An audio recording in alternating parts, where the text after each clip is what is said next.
Alam mo, may kwento ako sa iyo tungkol kay Ami. Si Ami, isang nurse sa abroad na mahigit na 10 taon na. Alagang-alaga niya ang kanyang mga magulang na matatanda na. Pero ito ang problema, wala siyang ipon sa bank account. So sinasabi nga nila, barya-barya lang ang laman ng kanyang bank account.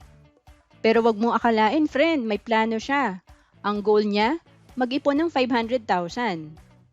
Si Ami, nurse sa ibang bansa, pero yung perang kinikita niya, ubos sa mga gastos ng magulang. Sila ang numero unong priority niya. Alam mo naman, family first. Alam mo kung bakit napakaraming nagmamahal kay Ami? Kasi hindi lang siya nurse, superhero pa. Pero sa likod ng maskara niya, tao rin siya.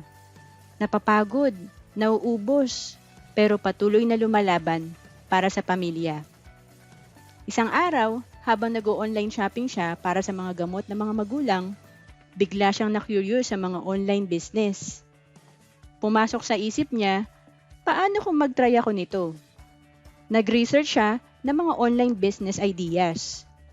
Sa pag-aaral niya, napagtanto niya na kahit nasa abroad siya, pwede rin siyang magnegosyo online.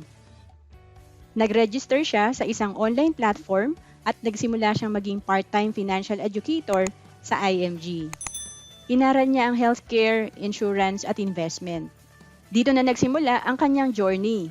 Hindi madali ang mga unang hakbang. May mga rejection, instead na mag-off, ginagamit niya ang kanyang rest day sa pag-aaral ng negosyo sa webinar. May mga araw na super busy at puyat siya sa trabaho, pero kinakaya niya pa rin mag-manage ng kanyang online business.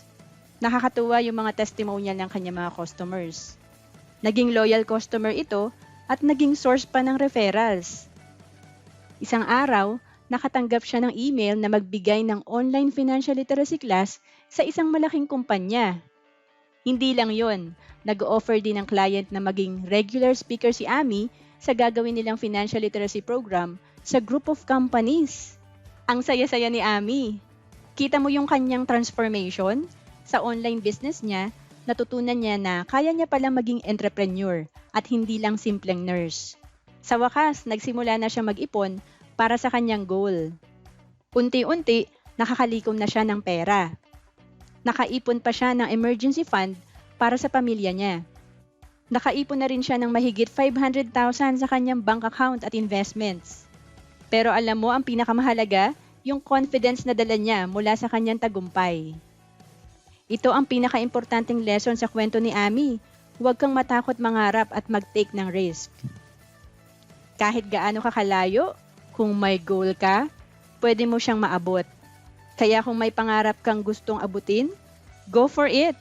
Basta't may sipag, tiyaga at konting diskarte, makakamtan mo rin ang tagumpay.